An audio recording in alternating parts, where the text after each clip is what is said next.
everybody, and welcome back to Dudes Brunch, your late night morning talk show, where some people talk about some stuff from the internet on a semi-regular basis.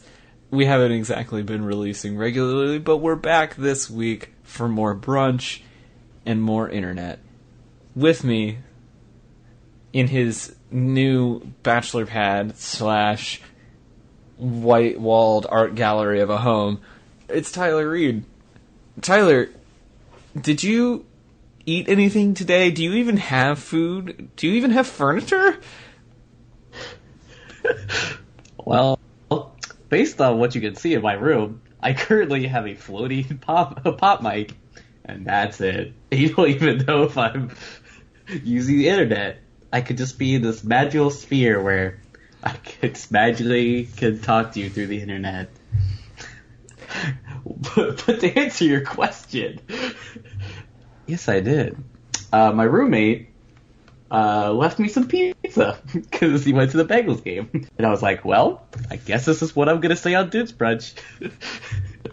I'm glad to see you're embracing the bachelor lifestyle. And then I bought a chair. Hashtag proud of you.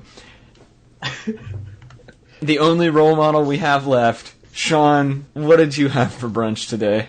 Today, I made pancakes again, because I'm a responsible boyfriend, and I had to work. I kind of want to listen to the last season, compare it to the bunches that I've had since I moved in with Sarah, because it seems like I got my crap together, like, immediately. Like, there was this, like, a switch that turned on, which was moving in with my girlfriend, and then all of a sudden, I stopped eating, like, cookies and soda for breakfast.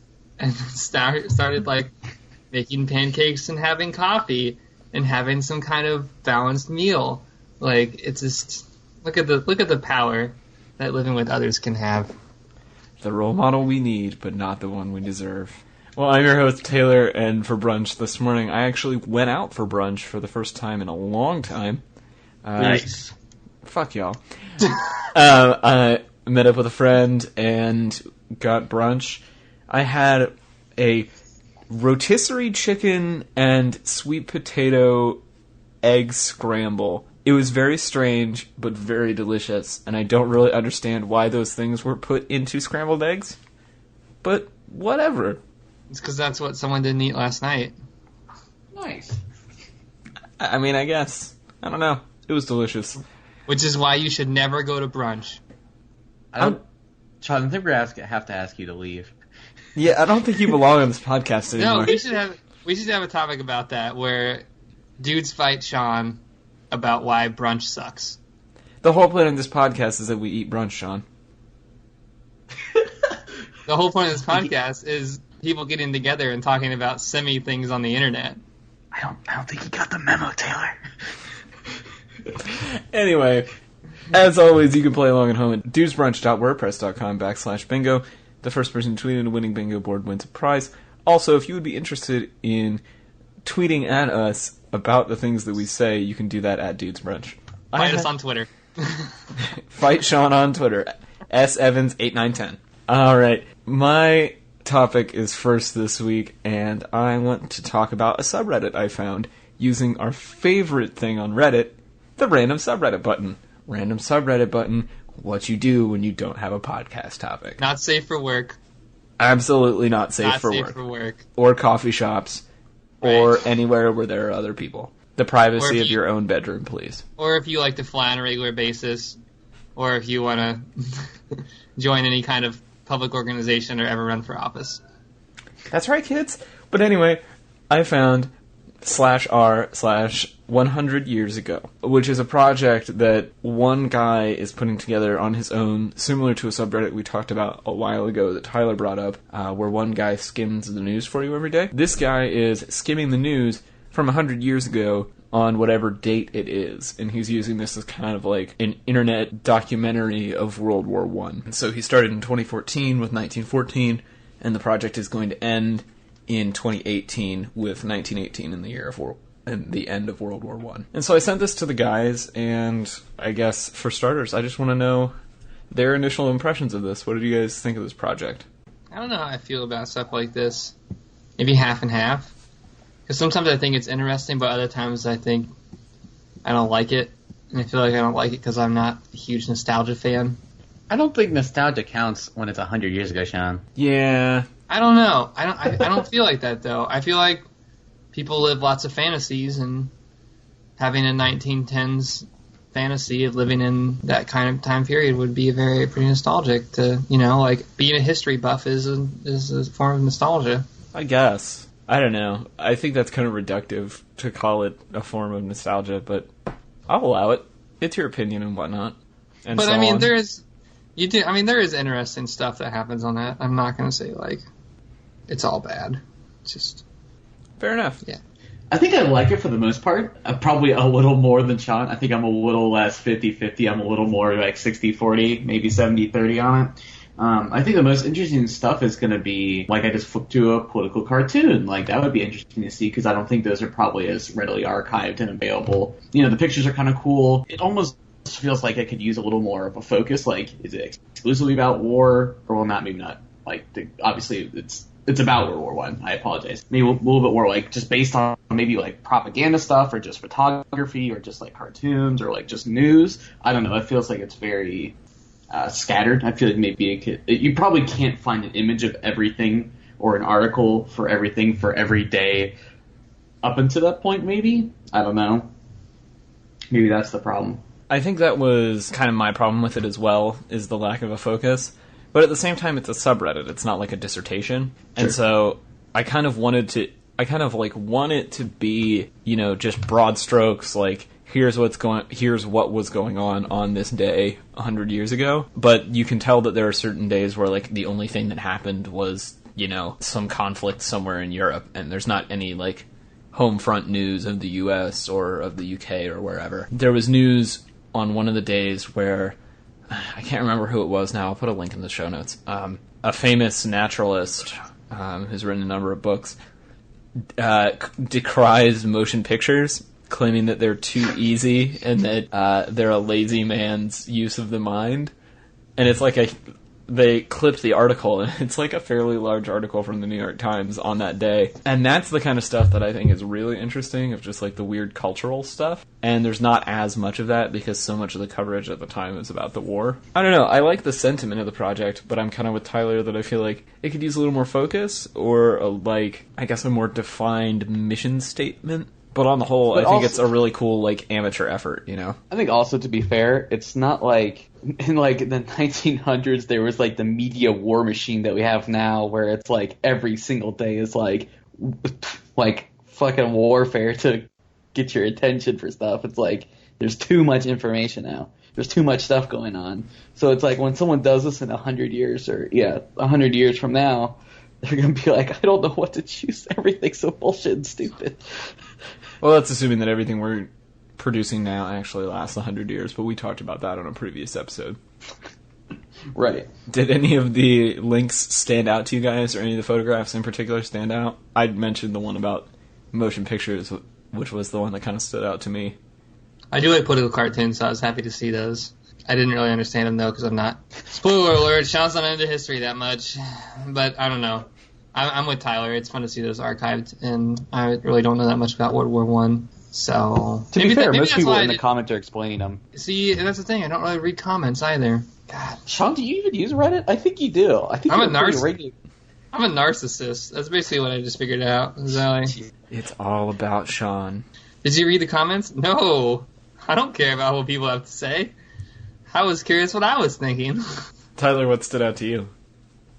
Sean stole it. Honestly, when you're just glancing over it, you're obviously going to be like, oh, these short cartoons are going to be more like engaging than like link to this like Wikipedia article about this battle.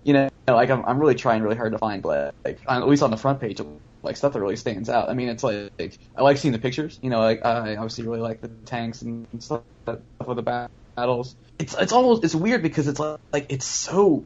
The titles are all so long.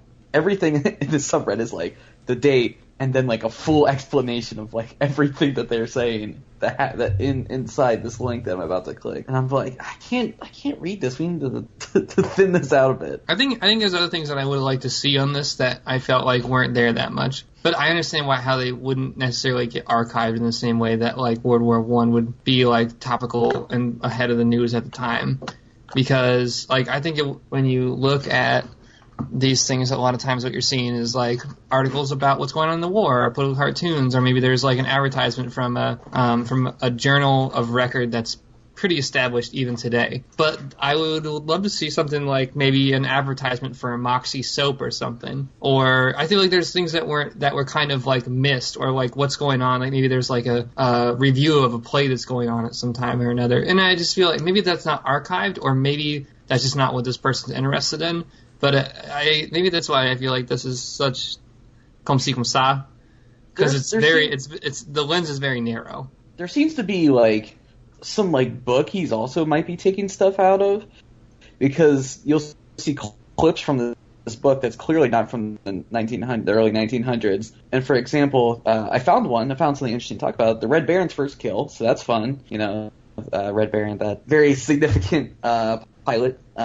So I mean, it's got a little blurb next to it. So I mean, that's kind of interesting. It's not literally from 1916, but it is about what happened on that day, I guess. So I don't know. Although it is funny to read here that somebody got fined for leaving their lights on all night. Tisk tisk. First use of tanks. Was charged with failing to obscure his light on September 6th at 10:10 p.m. But you've both kind of alluded to the narrowness of this lens. Obviously, this person is primarily concerned with World War I.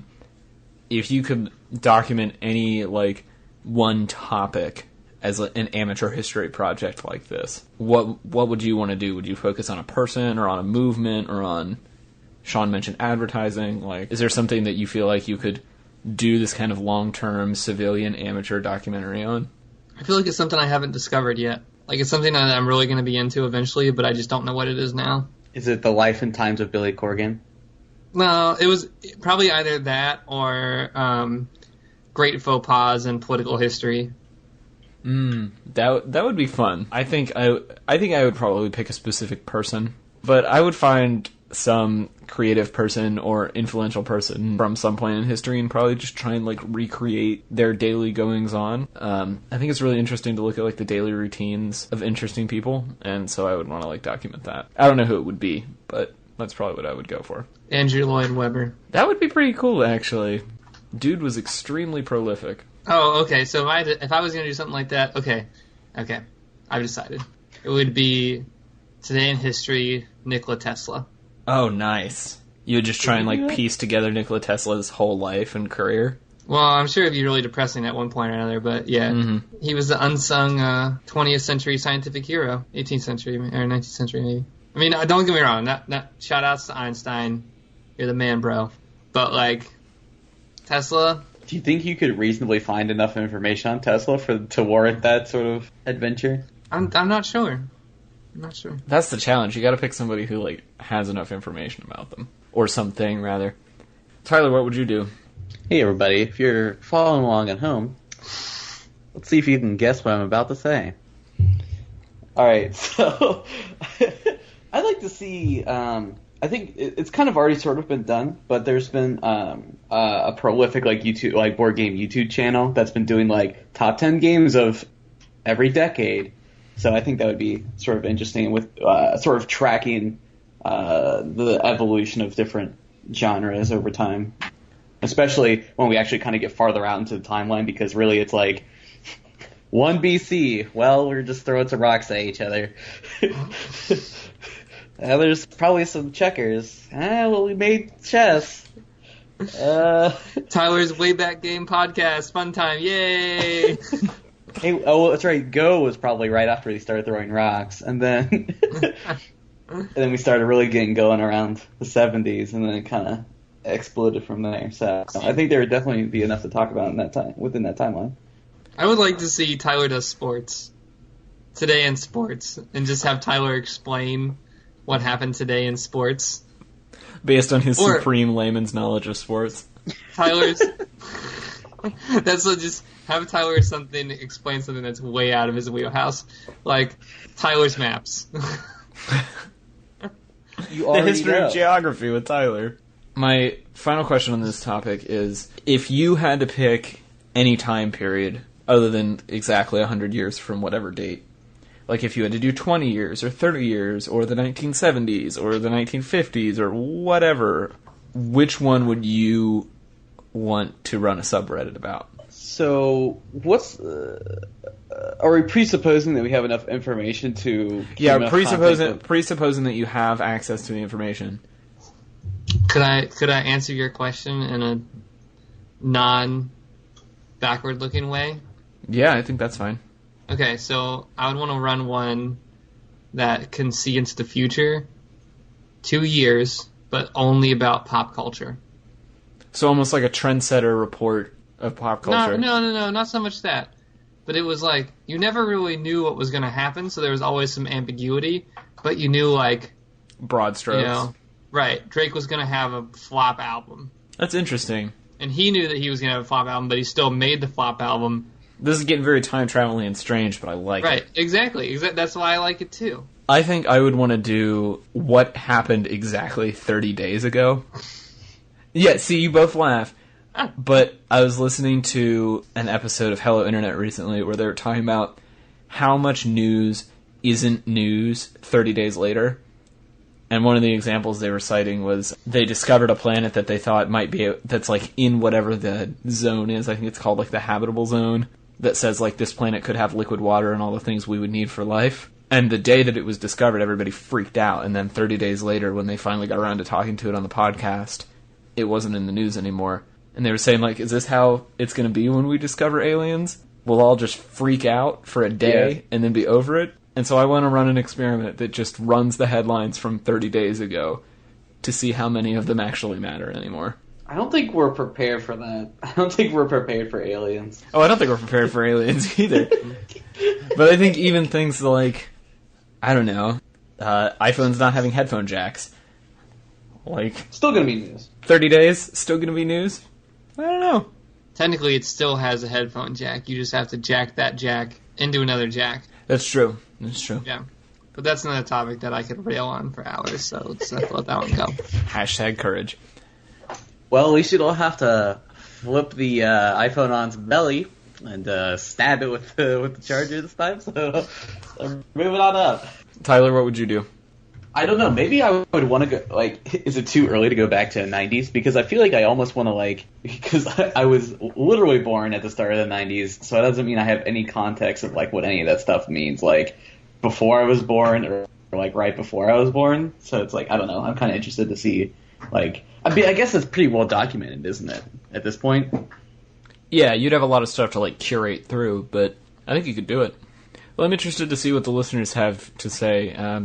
Check out 100 Years Ago and let us know what amateur documentary project you would want to embark on.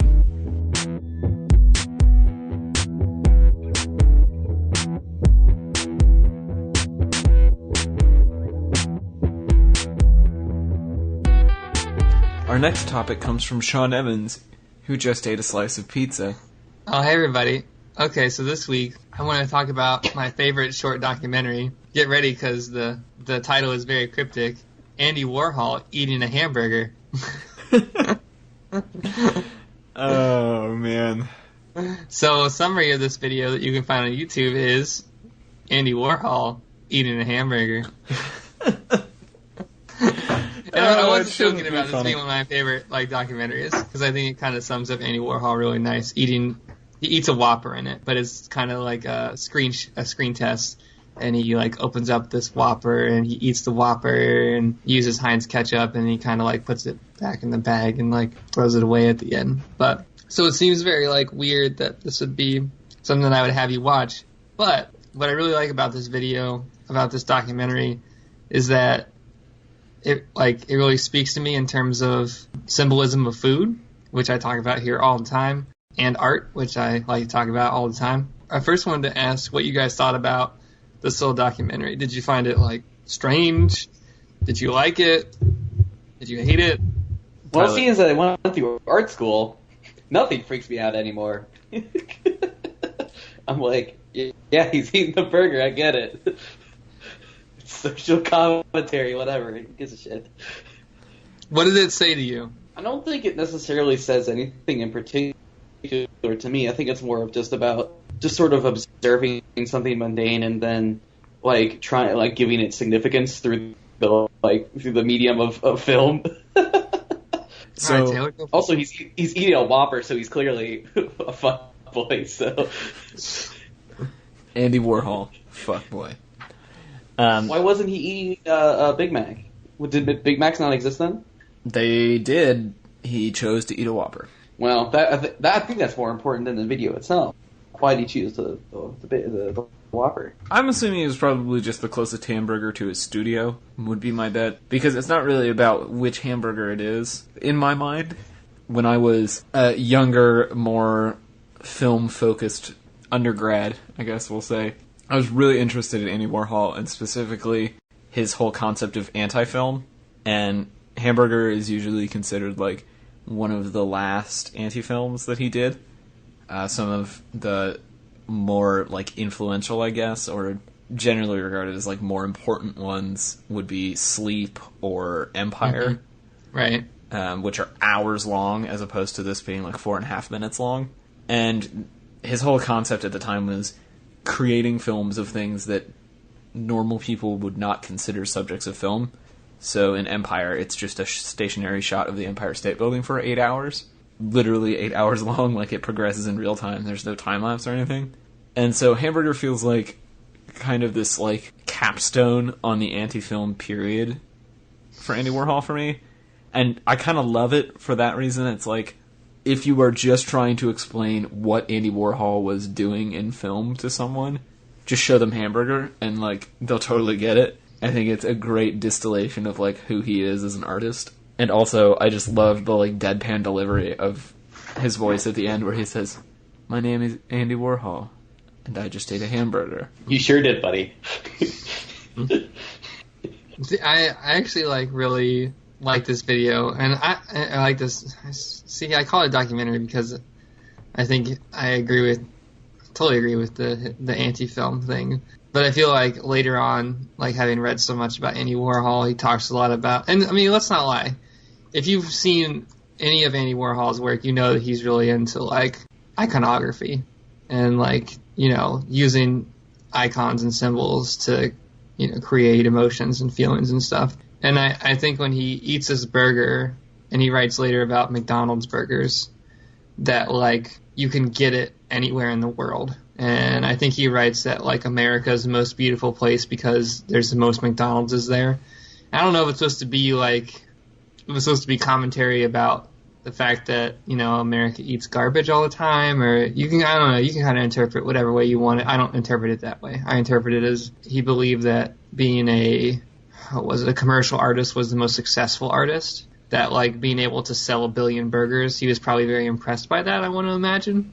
So I'll read it as commentary that like that's what beauty is like having everybody say that that's what beauty is. Everybody loves your burgers, so they must be doing something right. But that said, that's what I get out of this video. It feels very Warhol for that reason. That's an interesting point, Sean, because as you were saying that, I was looking at my desk and seeing, you know, my Apple Magic Keyboard and my MacBook and my iPhone, and just that simple Apple logo that's imprinted on all of these things in front of me has me thinking, like, Andy Warhol probably would have been super impressed with Steve Jobs for that very reason of, like, just moving that many units of anything requires a certain artistry. And so I can imagine, like, the present-day Andy Warhol making a video where all he does is, like, open up the box that an iPhone comes in. Andy Warhol, king of unboxing. Yeah, exactly. I think the unboxing video would be, like, straight up his alley. They probably interacted at one point, wouldn't they?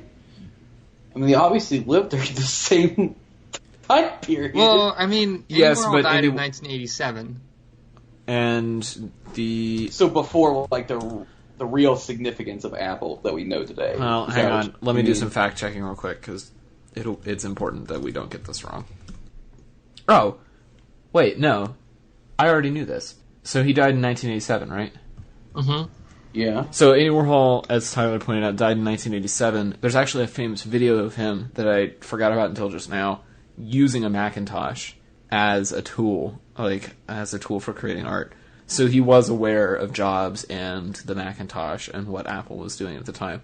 This was all pre-Jobs' exit from Apple in the 90s, of course. And so that Apple is in a lot of ways very different from the Apple in the 2000s that we think of with, like, the Apple Store and the logo and the white headphones and the masterpiece of branding that is present-day Apple. Right. I think you would have a lot to say about sort of the current world that we live in at this moment, in which is, like, sort of like, he probably would be very fascinated with Apple, and specifically within the context of, like, the release cycle of, like, the iPhone. And it's like, it would almost be like, I say this is probably like high school freshman, like, art project, but I would have, like, basically, Campbell, the Warhol Campbell soup cans, except for they're all just a bunch of different iPhone versions. And it's like, ooh, they're all the same. Ooh. I think they kind of play off that when they do their advertisements. Oh, I think they absolutely do. When they released the iPhone 5S and they had all those colors. Oh, the 5C. I always feel like there was something iPhone 5C. There was something that was very Warholian about that.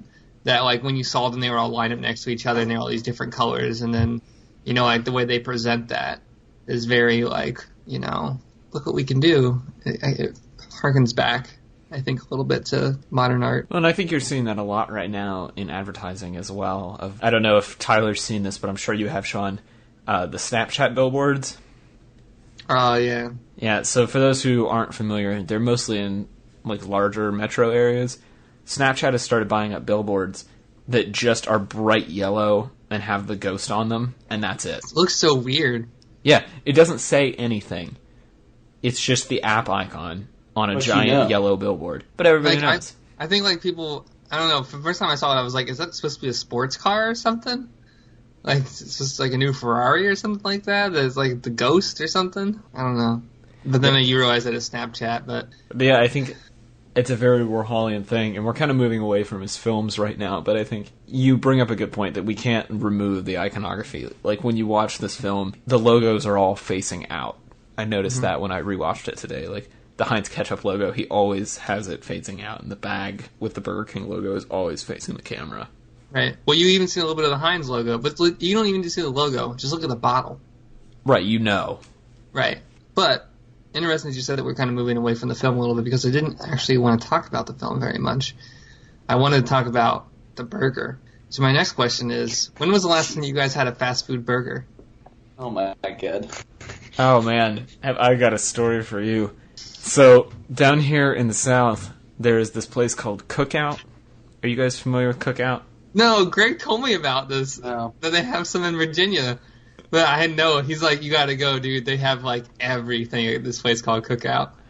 Cookout is probably the most amazing representation of American consumerism I've ever seen. It's almost no one eats inside a Cookout. Pretty much everyone drives through. It's open, I think, 24 hours, if not extremely late. All the food is, like, super processed and extremely cheap.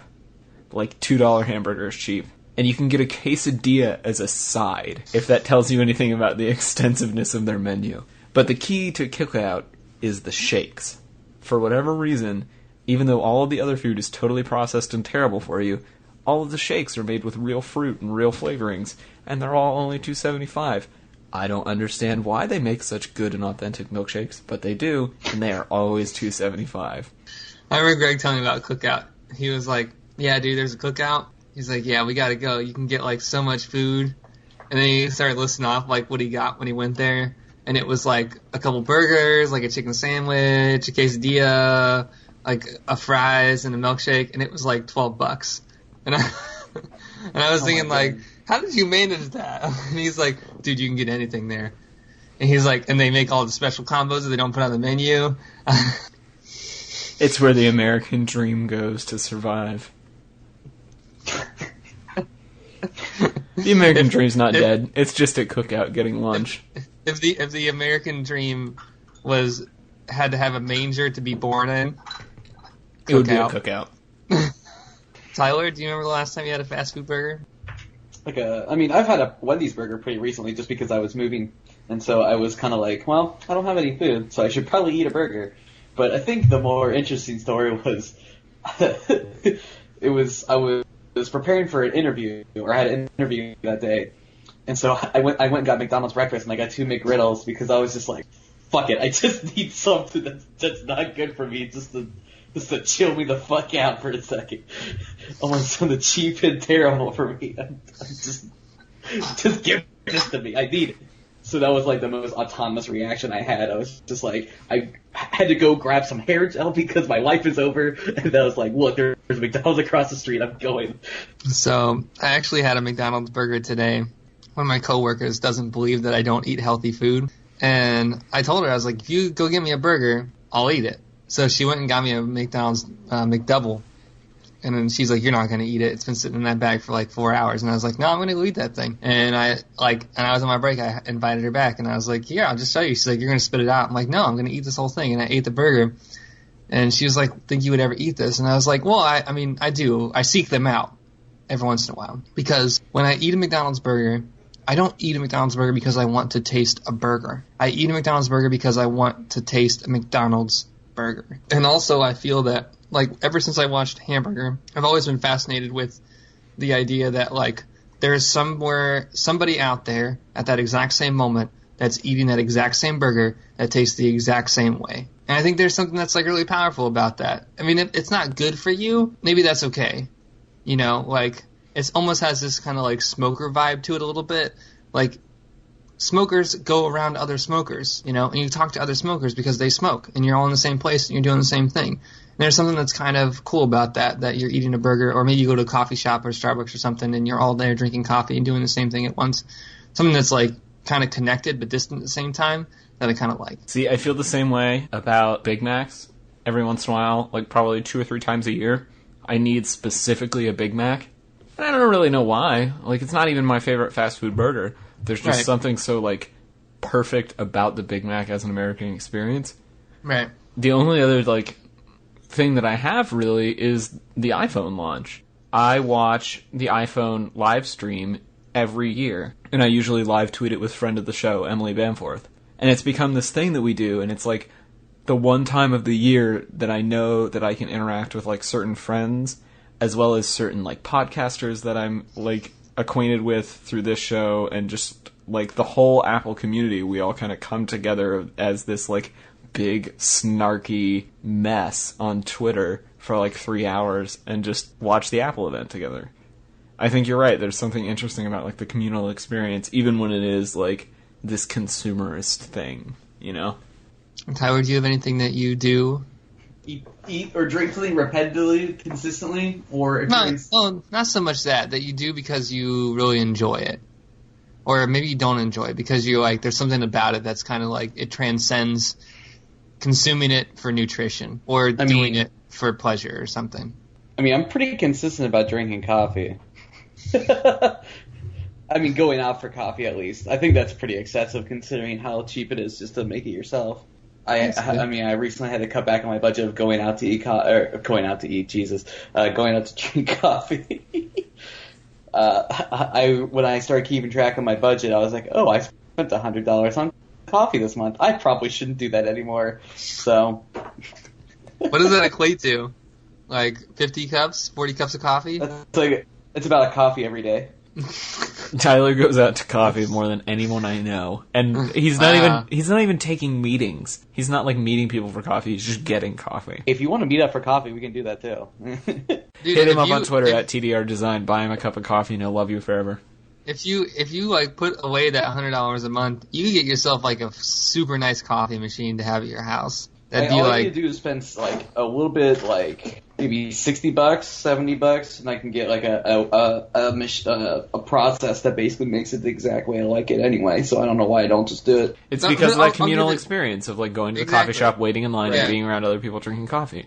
But that pretty much answers the exact question that I was just asking. It's because it's special to do it in that one particular way. Like, yes, we know that it's that it's clearly not cost effective, or it's clearly not nutritionally the best way to do it, Right. or that you know that you your conscience is But, telling like, you get that up. you shouldn't be doing it, but you do. It allows me to get up in the morning. It gives me a reason to get up because most of the time I'm fucking like working in the middle of the night, working at like 6 p.m. So I'm like, fuck, I don't got anything to do today. So I'll like lay around in bed till 12 because whatever. And so I'm like, if I go like reward myself with coffee, you know, I can get up earlier, you know, and then get my day started. I've since gotten a little bit better, but I've kind of gotten back into that bad habit of laying around too long. I kind of need to just get up. It's tough. But now I have a day job, so I'm going to be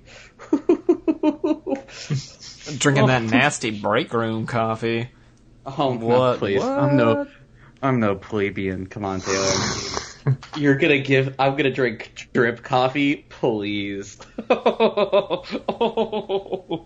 You got a French press, Taylor. You know it tastes better.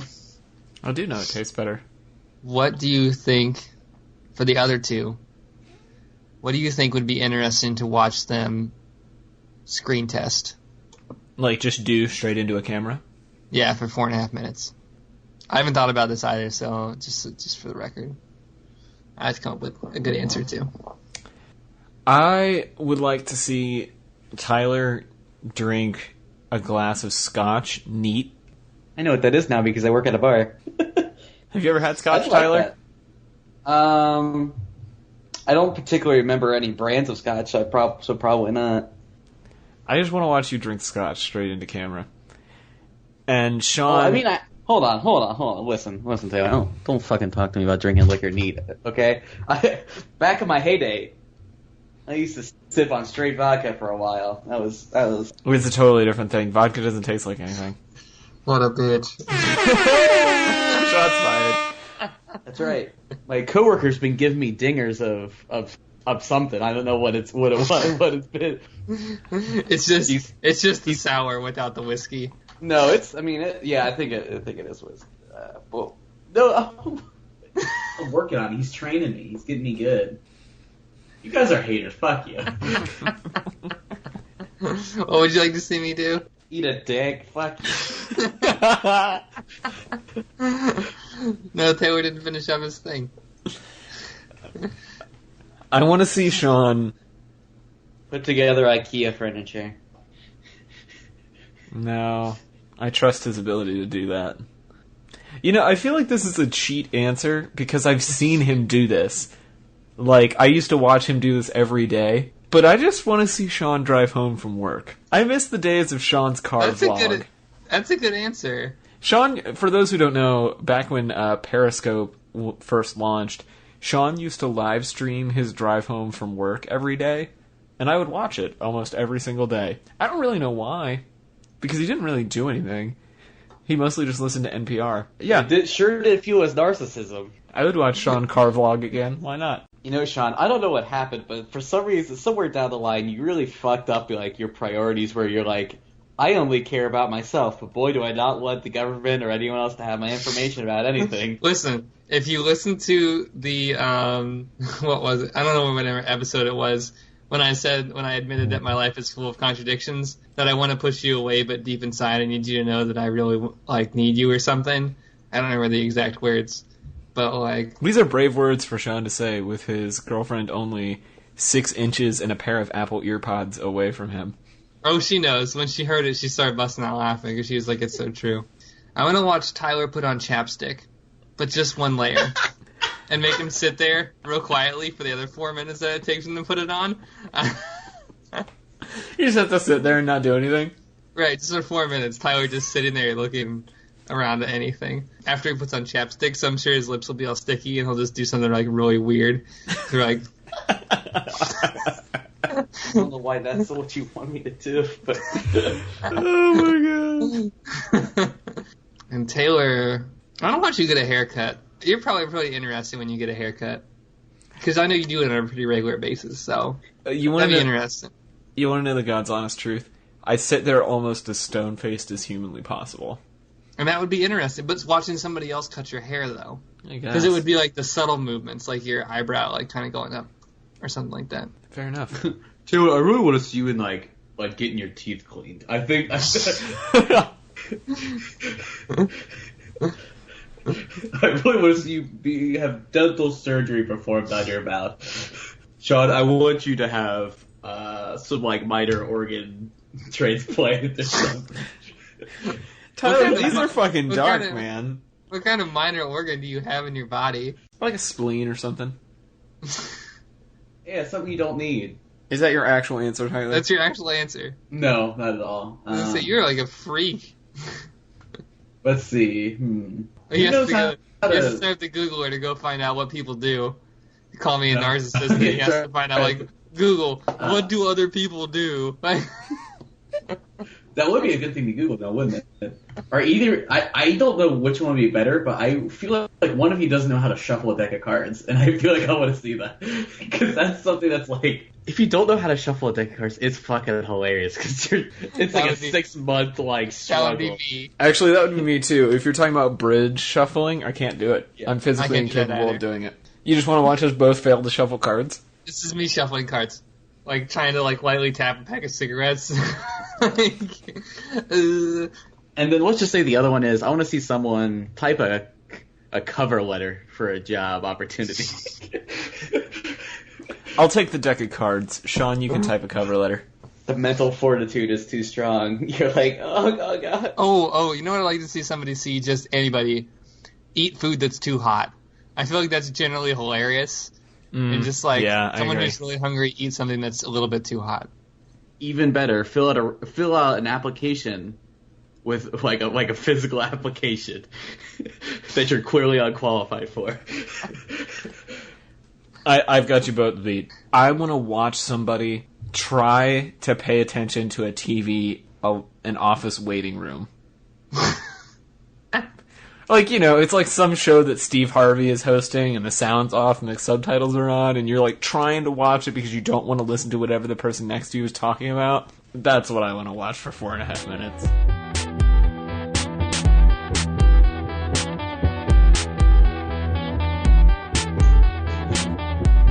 Alright, our third topic this week comes from Tyler Reed, who wants to talk about something surprising. Tyler, what do you have for us? Well, kids, I've given you something new and something old. Something old is that we're talking about a game, that game being Cards Against Humanity. Something new, a science scholarship.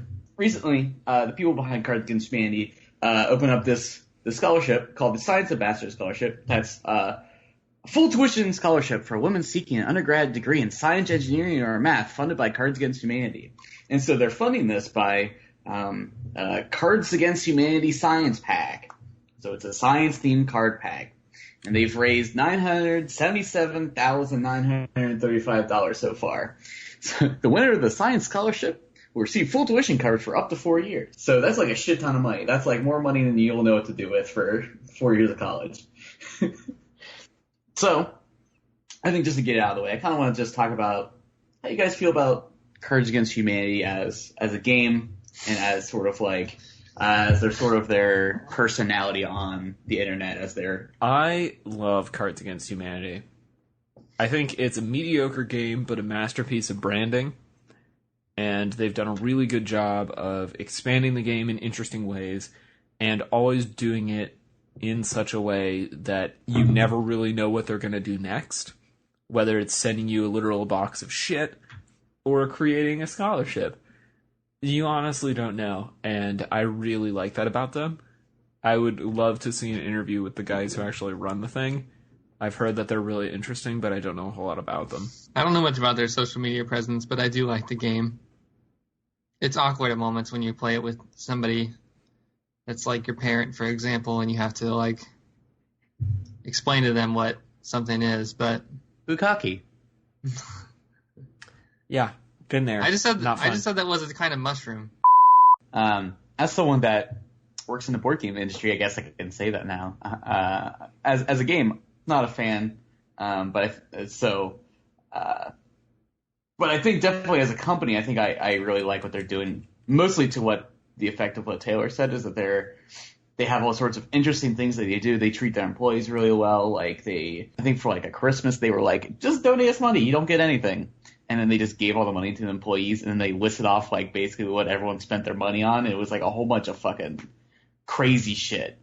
And it's like, wow, it's almost like they're using their power in a way that's like actually helpful, which is kind of like the major topic that I feel like I kind of want to discuss. But it kind of feels like they're almost sort of like Adult Swim in a way, is that they're really like this sort of like crude, very like weird company, but they also like really like to help like independent people like achieve, like do things. Like they really like try to help people. Why do you think that is? Why do you think they do that? If this was a D&D character chart, they would be chaotic good. I think they're well-meaning people who like to get a rise out of everyone. Very similar to Adult Swim, who, like you said, like to help out independent artists and do charity things, but do them in weird ways. It's kind of appealing to this, like, off-the-wall internet meme sense of humor, and it's working really well. And they're, like, raising money for legitimate causes and also, you know, just doing crazy shit, like owning their own private island and whatnot. So, you know, more power to them. I kind of, I don't know, knowing this stuff, I kind of like it because it's like, I actually like the game a little bit more. Because I feel like you can have, like, the game can be flat out offensive. But, like, knowing that... Right, Sean, I get it. Only white people can contextualize genocide as being funny, I get it. We all know. But, like... But knowing that the people behind it are well-meaning makes it feel better. Right. Well, it's not that they're... I feel like there's something that this says through this game that explains a lot about PC culture today. Does that make sense? Oh, so it's almost like the statement that the game makes in how we react to it. Right. So it's like the statements on the cards aren't exactly the statement the game is making. It's how we as a public react to the game, like the general concept. Right. Or maybe like, because I feel like, so this is particularly topical. I don't want to go down this route a lot because we don't talk about this stuff. We are at this weird place right now in America where I feel like we're in a lot of denial right now. I don't know if we ever were not in denial, but I feel like it's like particularly relevant right now. And that when you play Cards for Humanity, it kind of allows you to kind of humorously get at this denial and kind of poke fun at it a little bit. But when I look and see like Cards Against Humanity is having a scholarship like this, it makes me kind of feel good that like, you know, I think the message is becoming a little more clear here on what this game was kind of all about. You know, like if you didn't already get it from the title, that it's supposed to be kind of a sarcastic game. It's supposed to be kind of a play. I think you make a really interesting point there, Sean, particularly in light of current events in the memosphere about Pepe the Frog.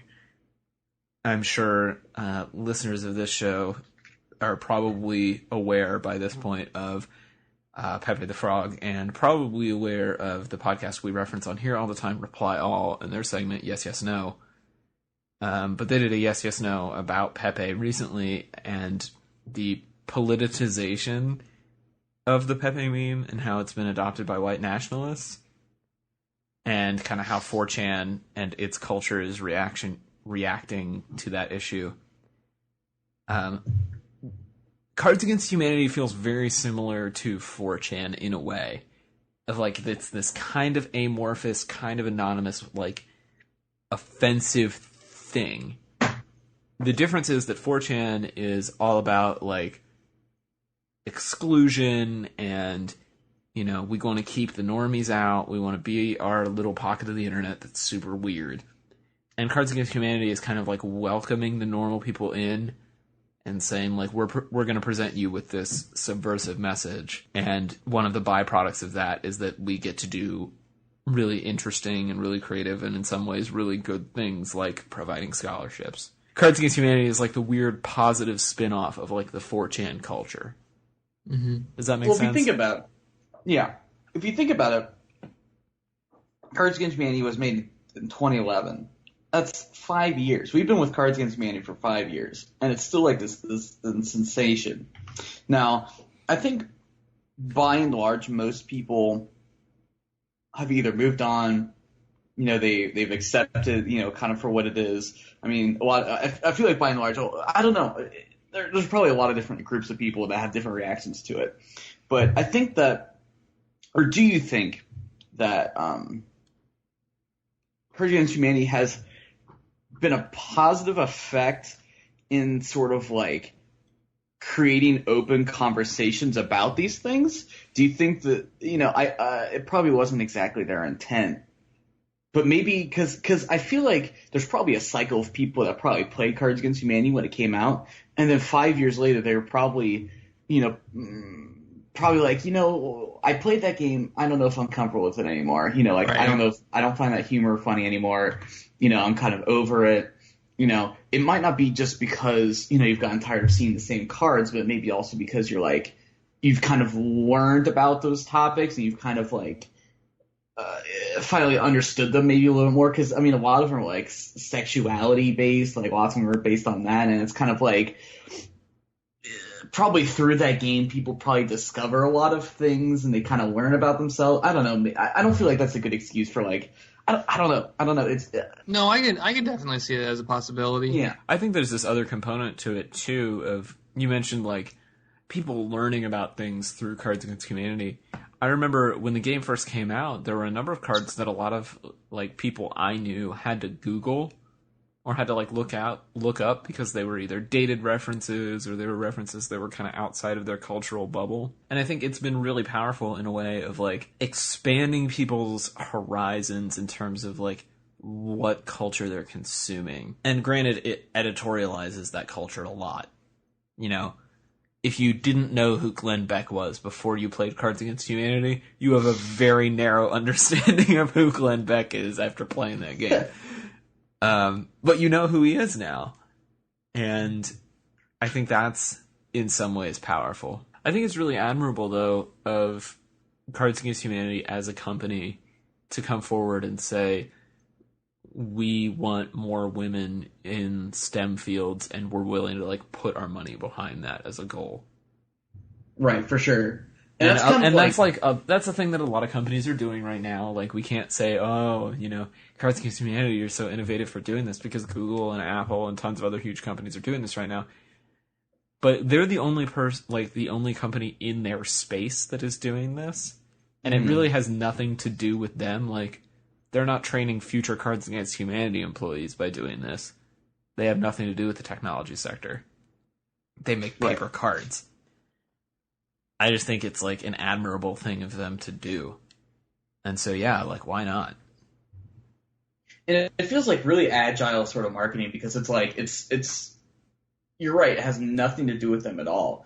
And it's like, what do they seek to gain from that? PR. Obviously some, promotion, it makes them look good, kind of makes up for it. But it's like, they were going to make stuff anyway.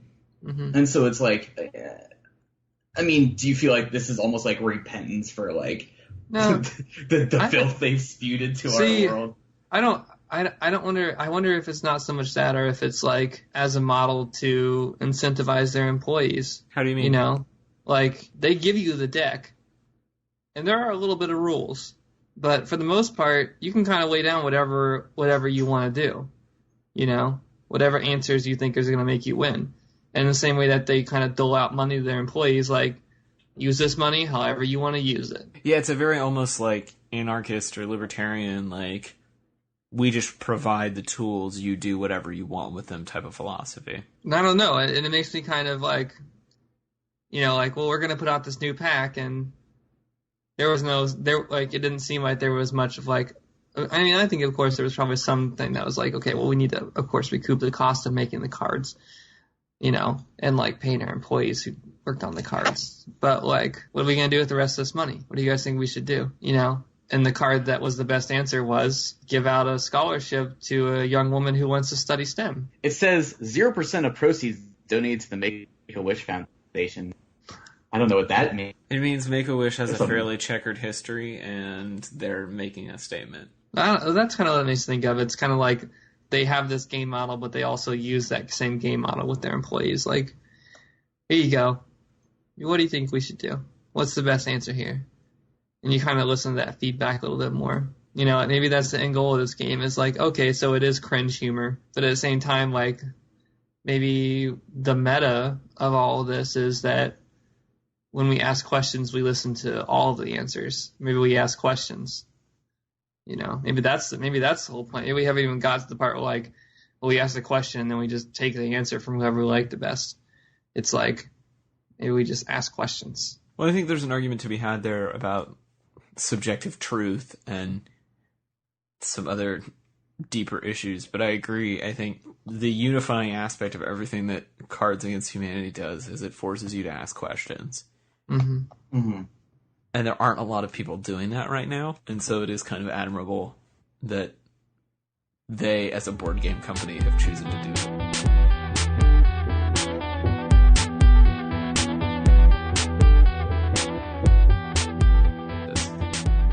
Alright, everybody, and it is now time to finish the show out like we always do with a round of shameless plugs from the panel. We're going to start, as always, with Tyler Reed. Tyler, what would you like the people to do this week?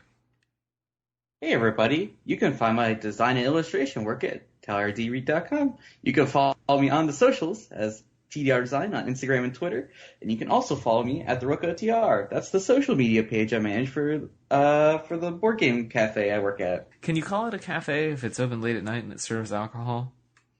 It's a bar. Parlor. We call it a parlor. I think parlor is a better word. You're right, but no one understands what that means. You should just call it a parlor. Right. Sean, where can the people find you on the internet? You can find me on SEvans8910-78910. You can fight me about my thoughts about brunch, because next week, I don't know, we can do a special episode next week? Oh, that's right. Next week is our 70th episode. I don't know. We might do something special. I have no plans. Yeah, we're kind of getting senile at this point in time. We'll be back. We will be back, but what we'll do, who knows? You can follow me on Twitter at TC Olmstead. You can follow the show on Twitter and Facebook at Dudes Brunch. And, of course, I'm still running Force Fandom over there with Emily Bamforth. We're watching lots and lots of Gilmore Girls. I'm beginning to get the feeling that the whole town of Stars Hollow is like a secret mafia cover-up. And my headcanon for this show is getting really dark. So if you're interested in that, come on over to Force Fandom and check it out. Otherwise, we will be back next week for our 70th brunch. Who knows what we'll do? Maybe we won't eat brunch at all.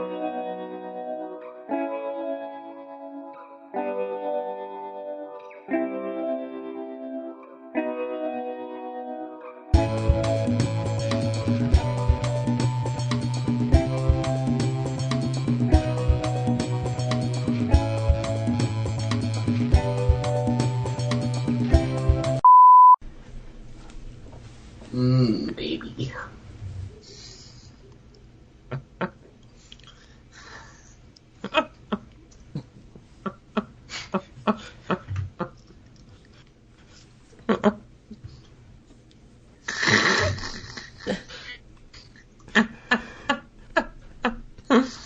You just arted all in Taylor's mouth. He can't even speak right now. I hit record right before you did that.